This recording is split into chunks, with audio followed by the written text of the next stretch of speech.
Halo semuanya, perkenalkan kami dari kelompok 5 dari 104. Perkenalkan, nama saya Mazehan Sedania dari absen 23. Saya Asyifa dari absen 7.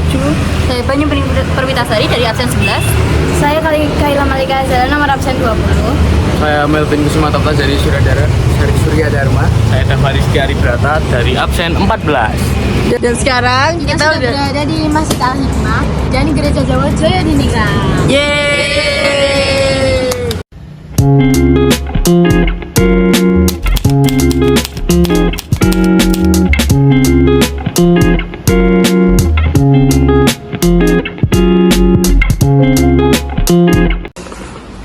Halo semua, sekarang kita sudah berada di GKJ Jaya di Ningrat. Dan sekarang kami sudah bersama dengan pendeta GKJ Jaya di Ningrat. Halo semua.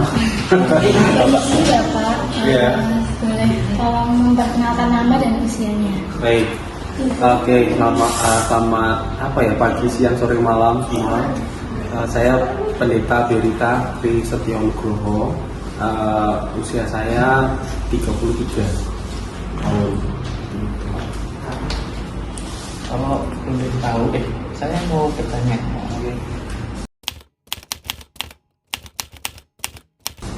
Kalau boleh tahu dibangun tahun berapa ya Mas di gereja ini? Saya gereja ini dibangun sejak tahun 1929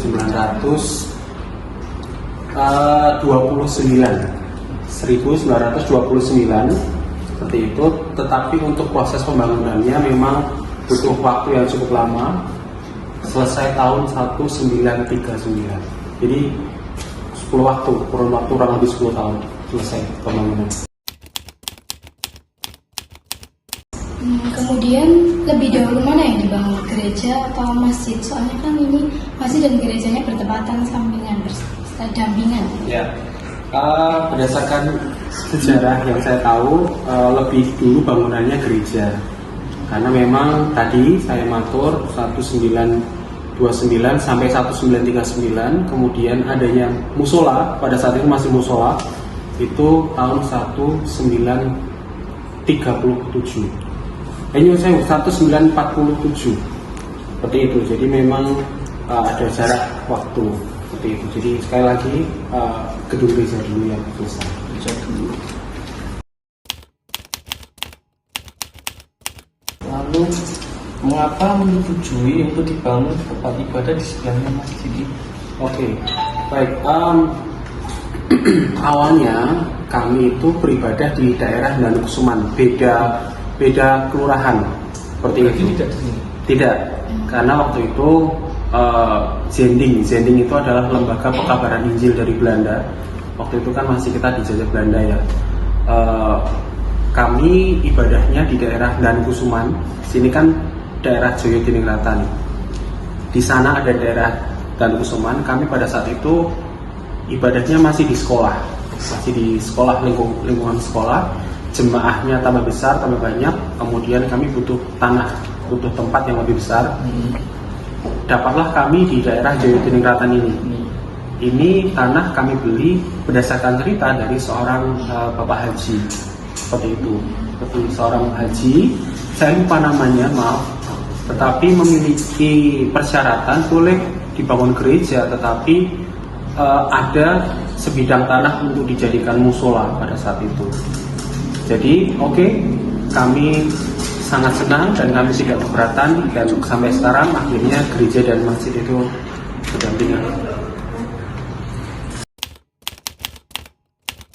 Boleh tahu bagaimanakah apabila ada kegiatan ibadah yang bersamaan, apakah tidak terganggu ya? Ya, karena kami sudah berpuluh-puluh tahun, sejak 47 ya, kami bareng-bareng terus. Untuk kami di zaman sekarang, kami tidak merasa terganggu sih, dan itu sudah menjadi kebiasaan dan semuanya baik-baik saja. Lalu apakah pernah ada konflik di antara umat yang saat terjadi kesamaan jadwal ibadah? Baik. Sejauh ini belum pernah ada konflik. Sejauh ini tidak ada konflik. Karena memang tadi kami menghargai sejarah, kami menghargai apa yang sudah dibangun oleh para pendahulu kami tentang toleransi seperti itu. Jadi untuk kami zaman sekarang ya sebagai penerus kebersamaan, penerus toleransi, ya kami harus kalau dalam bahasa Jawa menjaga dan menguri-uri gitu ya, menguri-uri toleransi yang sudah terjaga selama ini. Jadi tidak ada masalah apa. Dan kalau ada kegiatan bertepatan hari Minggu, kami selalu berkomunikasi dengan baik. Komunikasi secara informal, dalam arti langsung by WA atau telepon seperti itu, karena memang pengurus masjid dan gereja itu satu RT seperti itu. Jadinya baik. Pertanyaan selanjutnya, apakah pernah sih melakukan kolaborasi untuk pengadaan kegiatan sosial dan bagaimanakah cara mengkoordinasikannya? Baik. Pernah, kalau dibilang apakah pernah, kami mengadakan kolaborasi. Selama itu berhubungan dengan kemanusiaan, kami pasti berkolaborasi. Maksudnya adalah misalnya ada bencana gunung meletus atau banjir, kami pasti bergandengan tangan. Di saat itu kami mengadakan pertemuan, kami rembukan bersama untuk membantu saudara-saudara kita seperti itu. Tetapi untuk kegiatan rutin belum ada. Kami memang bersepakat untuk berkegiatan masing-masing, tetapi bukan berarti kami ada masalah, enggak. Kami memang masing-masing seperti itu. Karena memang dulu pernah ada cerita ada kegiatan-kegiatan bantuan seperti itu, kemudian kami mencantumkan ada nama gereja dan masjid, tetapi yang namanya orang banyak, ada yang setuju dan ada yang tidak setuju seperti itu. Kemudian kami oke lah dengan tanggapan lapangan yang seperti itu, kami akhirnya memutuskan untuk ya sendiri-sendiri saja berkaitan dengan kegiatan-kegiatan yang rutinitas kami lakukan. Itu. Selanjutnya, menurut Bapak, bagaimanakah sikap yang perlu ditingkatkan remaja zaman sekarang dalam menghadapi keberagaman agama? Oke, menurut saya, apalagi ini sudah zaman gadget, zaman teknologi yang lebih maju ya, banyak sekali media sosial atau hal-hal yang dengan mudahnya diakses oleh kaum muda zaman sekarang. Entah itu berita tentang hal yang tidak baik atau berita yang baik atau membangun. Dari sini remaja perlu untuk memakai akal budinya, memakai imannya juga untuk bisa memilih dan memilah mana kabar yang baik dan mana kabar yang tidak baik. Seperti itu, jangan mudah terhasut, jangan mudah istilahnya menelan mentah-mentah berita. Terkadang kita itu masih dengan judul atau headline-nya saja itu sudah percaya, tetapi belum membacanya. Atau jangan menjadi remaja yang bahasanya adalah minim literasi. Jadinya harus benar-benar membaca dan bisa memilah memilih, dan yang nggak kalah penting adalah menghormati perjuangan, menghormati budaya, tradisi, kerukunan yang sudah terjalin beberapa puluh tahun yang lalu seperti itu.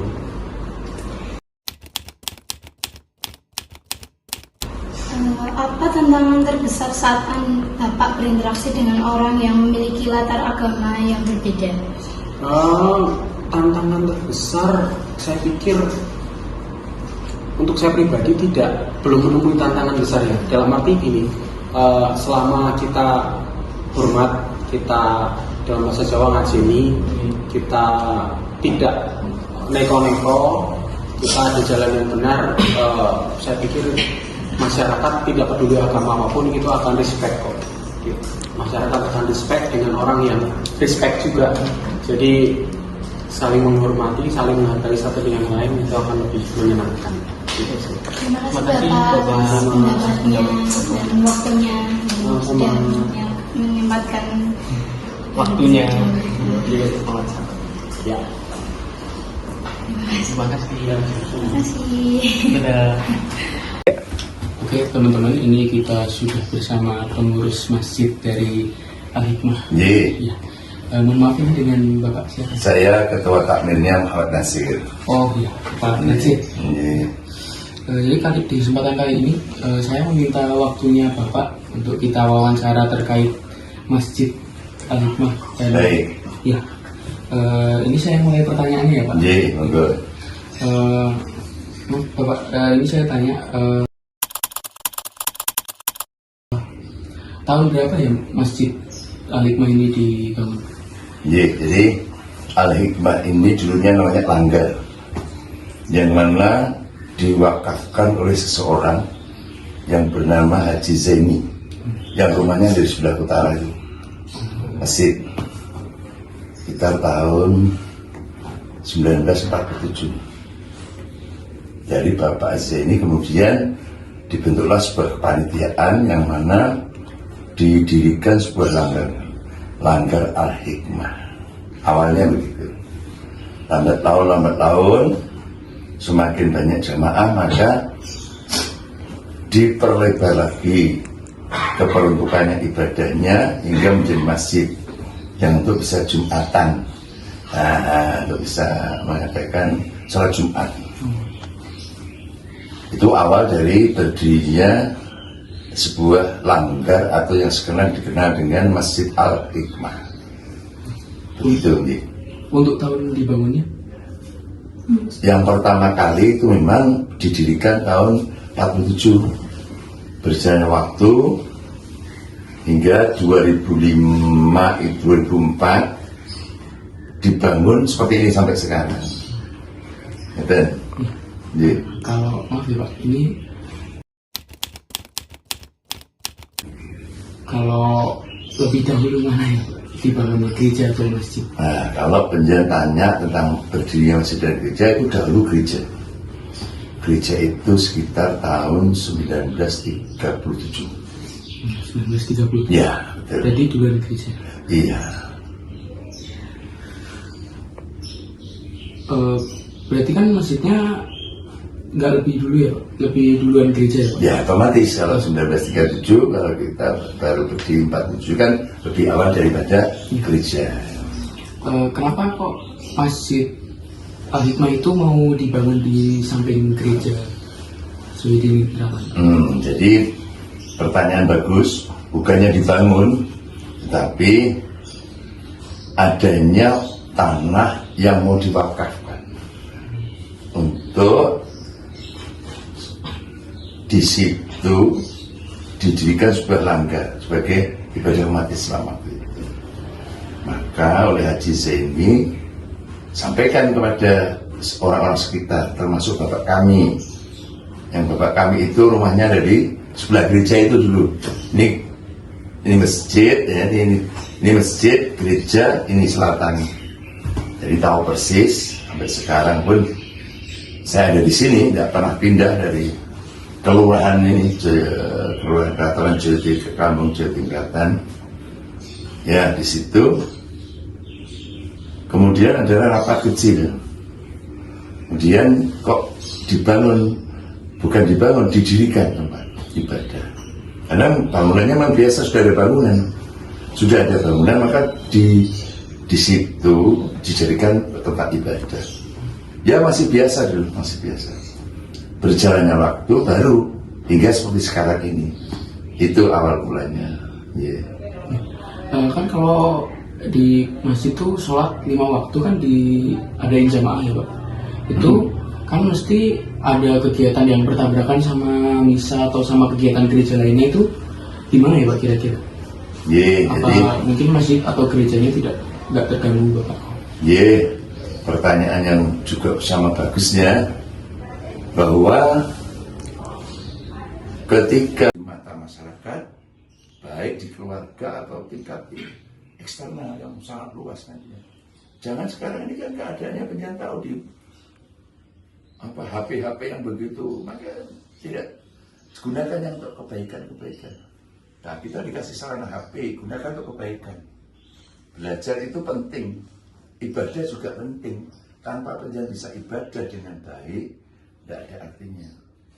Dan ya, karena belajar penting ibadah kepada Tuhannya masing-masing, kemudian dari Islam atau dari dua Islam itu sangat penting. Menjadi menata akhlak dan karakteristik sebagai manusia yang beriman dan bertakwa. Itu penting. Kalau di luar biasa, penjen tahu desu di luar orang yang tidak berpendidikan biasa, namanya hura-hura aja. Nah, kita jangan ikut kepada yang seperti itu. Pendidikan beda ya. Harus betul-betul menjaga jati diri seorang orang yang belajar, orang yang terdidik di sebuah sekolah yang setingkat dengan SMA kan ya. Apalagi menjadi menuju pada perguruan tinggi, otomatis pendidikan akan menjadi lebih banyak lagi kegiatan-kegiatan belajar yang manfaat. Dari wawancara saya kepada pihak masjid. Ya, sama-sama.